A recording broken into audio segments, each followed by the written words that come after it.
Start. Hi everyone.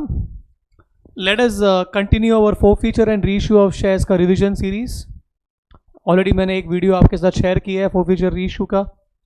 ये अभी अगला वीडियो मैं शेयर करने वाला हूँ. यहाँ पर वापस एक सम करेंगे. बहुत बढ़िया क्वेश्चन है, बोर्ड टेक्स्ट बुक का क्वेश्चन है. So let's read the question जो मेरे ऊपर ही है, आप देख सकते हो. The subscribed capital of Parag limited is 30,000 equity shares of rupees 100 each and 50,000 preference shares of rupees 100 each. So company ने दो टाइप का शेयर्स इशू किया हुआ है. इक्विटी शेयर्स भी इशू किया है और प्रेफरेंस शेयर्स भी इशू किया हुआ है. करेक्ट. इक्विटी शेयर्स का फेस वैल्यू 100 रुपया है और प्रेफरेंस शेयर्स का भी फेस वैल्यू 100 रुपया है, बट दोनों का क्वांटिटी जो है वो अलग अलग है. इक्विटी शेयर्स जो इशूड है वो 30,000 है और प्रेफरेंस शेयर्स जो है वो 50,000 है. On both these shares, rupees 80 per share was called up. Very very important sentence. कि अमाउंट कॉल्ड अप जो है वो 80 रुपया प्रति शेयर है. 100 रुपया फेस वैल्यू है और कॉल्ड अप 80 रुपया है. आगे, the directors forfeited 500 equity shares held by Ashish, who failed to pay the first and second call of each rupees 20 per share. Directors ने क्या किया? 500 इक्विटी शेयर फोरफीट किया. किसका फोरफीट किया? आशीष नाम का एक बंदे का.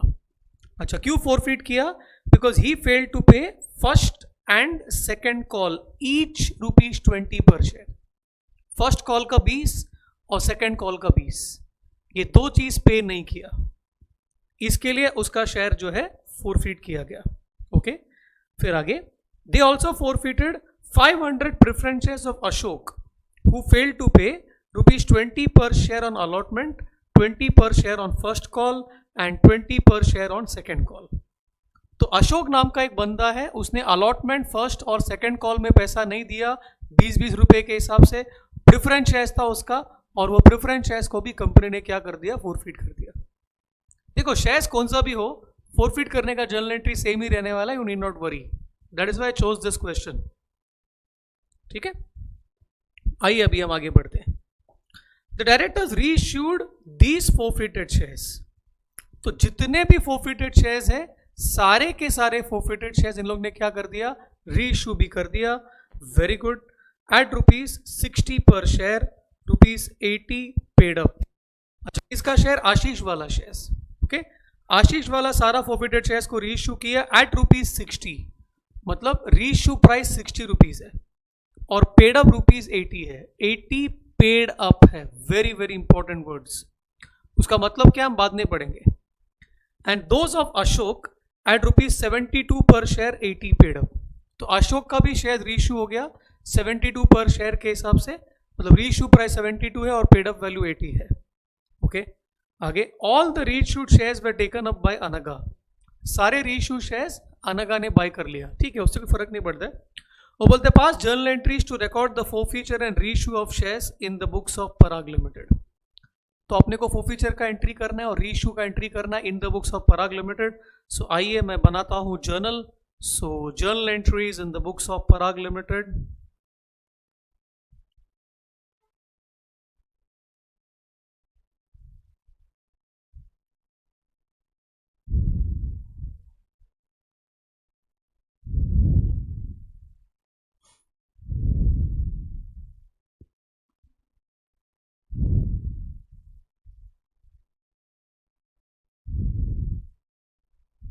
दो टाइप के शेयर्स हैं,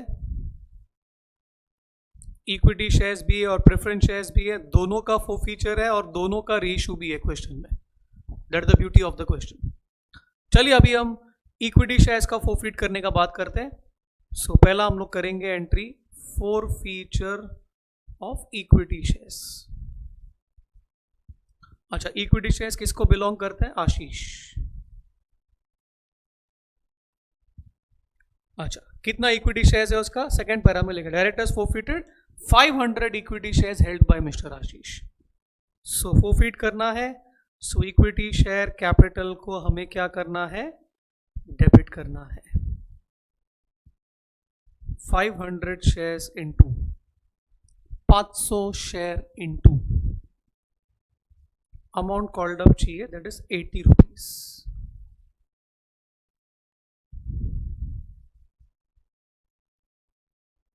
तो 500 shares into 80 called up. Amount called up कहाँ दिया है? फर्स्ट पैरा में सेकंड लाइन पे दिया है कि 80 रुपया कॉल्ड अप है, तो इक्विटी शेयर कैपिटल को डेबिट कर दिया हमने। अच्छा, आशीष ने क्या नहीं दिया, लिखा है ना, हु फेल टू पे first and second call of each 20 पर शेयर। फर्स्ट कॉल का 20 और सेकंड कॉल का 20, मतलब कुल मिला के 40 रुपया नहीं दिया उसने। सो 2 कॉल्स इन एरियर्स,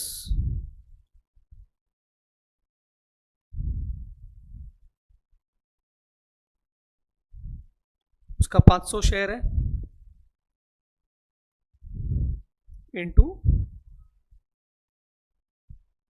20 + 20, ये वो अमाउंट है जो कंपनी को रिसीव नहीं हुआ, करेक्ट। अभी 80 रुपया कॉल्ड अप था, मतलब 80 रुपया कंपनी ने मांग के रखा था, उसमें 40 नहीं मिला बोलते हैं, मतलब बाकी का 40 मिला ना, सिंपल। तो वो जाएगा शेयर फॉर फ्यूचर में।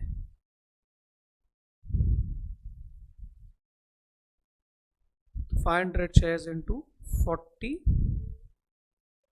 Received towards capital. आई बात समझ में? ये हो गया आशीष का शेयर्स फोरफिट करने का एंट्री, मतलब इक्विटी शेयर्स को फोरफिट करने का एंट्री। आइए अभी हम प्रेफरेंस शेयर्स को भी फोरफिट करते हैं। सो फोरफीचर ऑफ प्रेफरेंस शेयर्स। और प्रेफरेंस शेयर्स कौन होल्ड कर रहा है? Ashok.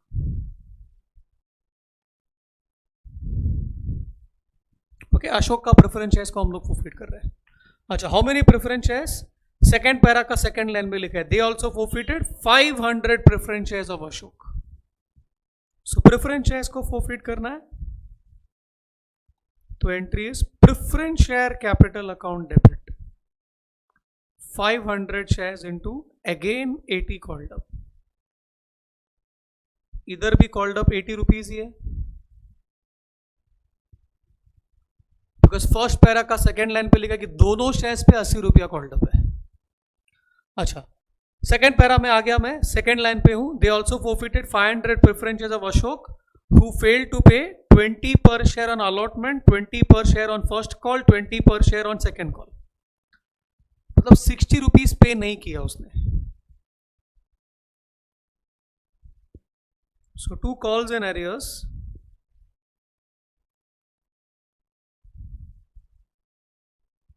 $500 shares into 20 + 20 + 20 not received।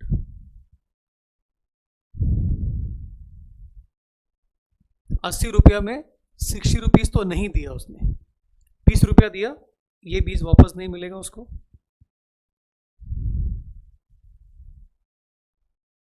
तो 2 शेयर फोरफीचर अकाउंट,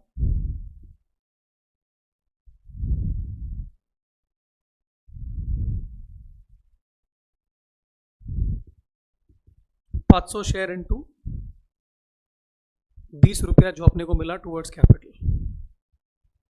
ये हो गया अपना फोरफीचर वाला किस्सा खत्म।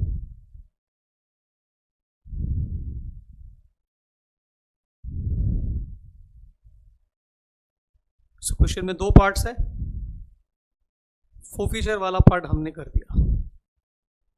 अभी फोरफीचर के बाद अपन क्या करेंगे? रीइश्यू करेंगे।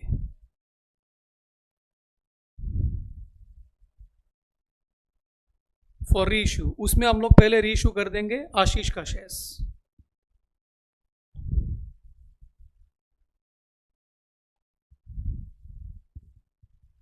तो कहां पर है हम लोग? अभी थर्ड पैरा में आ गया हम लोग। थर्ड पैरा में लिखा है the directors reissued those forfeited shares of Ashish at the rate of ₹60 पर शेयर। सो एट 60 पर शेयर मतलब रीइश्यू प्राइस 60 रुपया है और 80 रुपया जो है पेड अप वैल्यू है। अभी रीइश्यू में 2 वर्ड्स होते हैं, एक होता है पेड अप और एक होता है फुल्ली पेड।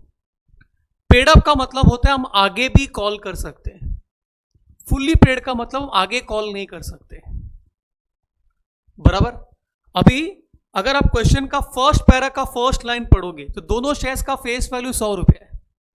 अभी फेस वैल्यू 100 रुपया है, 80 रुपया पेड अप वैल्यू करके बोल रहे रीइश्यू के टाइम पे। इसका मतलब जो 100 माइनस 80 वाला 20 है, 100 माइनस 80 वाला 20 कंपनी फ्यूचर में मांग के लेगा, मतलब वो 20 नुकसान नहीं है। ओके, अभी पेड अप वैल्यू 80 है लेकिन रीइश्यू प्राइस 60 है। पेड अप वैल्यू 80 है लेकिन रीइश्यू प्राइस 60 है, तो 20 रुपए का लॉस है। आई बात समझ में? और वो 20 रुपए का लॉस हम लोग डेबिट करेंगे शेयर फोरफीचर को। So the entry will be like this, bank debit 500 share reissue हो रहा है,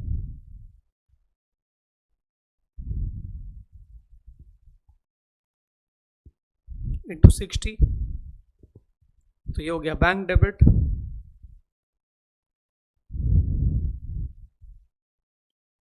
share forfeiture debit 500 share into 20,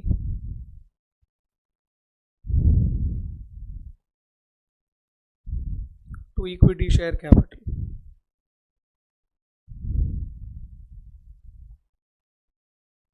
This will be 500 share into 80 paid up.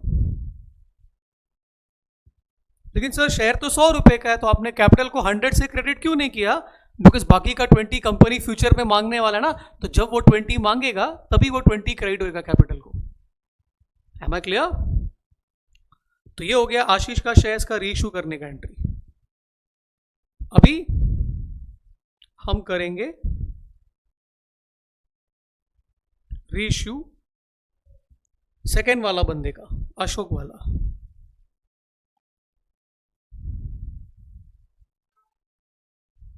अभी अशोक का भी 500 ही शेयर था जो फोरफीड हुआ था, और वही 500 शेयर रीइश्यू भी हो रहे हैं। अच्छा, अशोक का शेयर क्या प्राइस में रीइश्यू हो रहा है? थर्ड पैरा में दिया है एट ₹72 पर शेयर, और वहां पर भी लिखा है 80 रुपया पेड अप है। पेड अप वैल्यू 80 है, मतलब 100 माइनस 80, 20 रुपीज कंपनी फ्यूचर में लेने वाले, वो लॉस नहीं है। अभी पेड अप वैल्यू 80 है बट रीइश्यू प्राइस खाली 72 है, मतलब 8 रुपीज का लॉस है कंपनी को। सो आइए हम रीइश्यू का एंट्री करते हैं। तो bank account debit 500 share into 72, को जेब में 72 रुपीज आ रहा है। Share forfeiture account debit 500 share into 8, to preference share capital account. Preference share reissue कर रहे हैं ना हम लोग, 500 शेयर इंटू 80, तो ये 500 शेयर इंटू 80, ये हो गया 40,000, ये हो गया 4,000,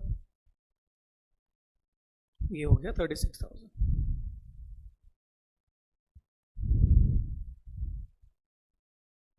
that was your preference share reissue करने का एंट्री। सेम है, कुछ फर्क नहीं है, बराबर। अभी लास्ट में रीइश्यू होने के बाद अपन क्या करेगा? ट्रांसफर टू कैपिटल रिजर्व वाला पार्ट करेंगे। So transfer to capital reserve का जर्नल एंट्री आपको तो मालूम ही है, शेयर फोरफीचर डेबिट टू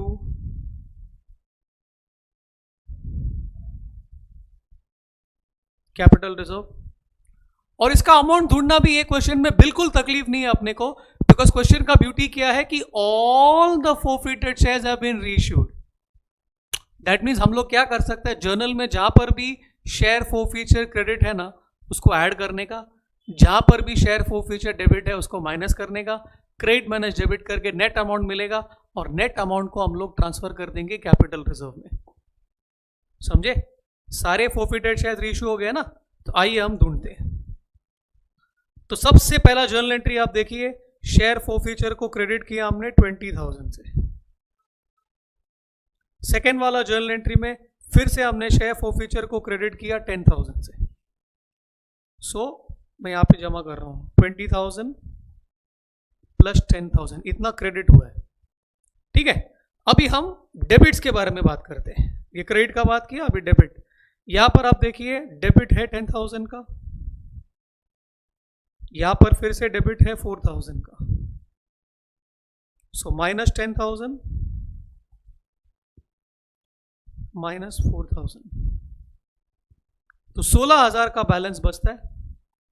तो 16,000 will be transferred from share forfeiture to capital reserve. और ऐसा हम लोग प्लस माइनस करके क्यों ट्रांसफर कर दिया? क्योंकि आपके सारे फोर्फिटेड शेयर्स जो है वो रीइश्यू हो गए। यही अगर पार्शियल रीइश्यू होता, यानी हम लोग प्रोपोर्शनेट कैलकुलेशन करते थे, जो करना नहीं पड़ा अपने को। I hope this video was very very useful to you. For many more videos like this, please follow our YouTube channel Mensa Commerce Classes. Wishing you all the very best. Bye.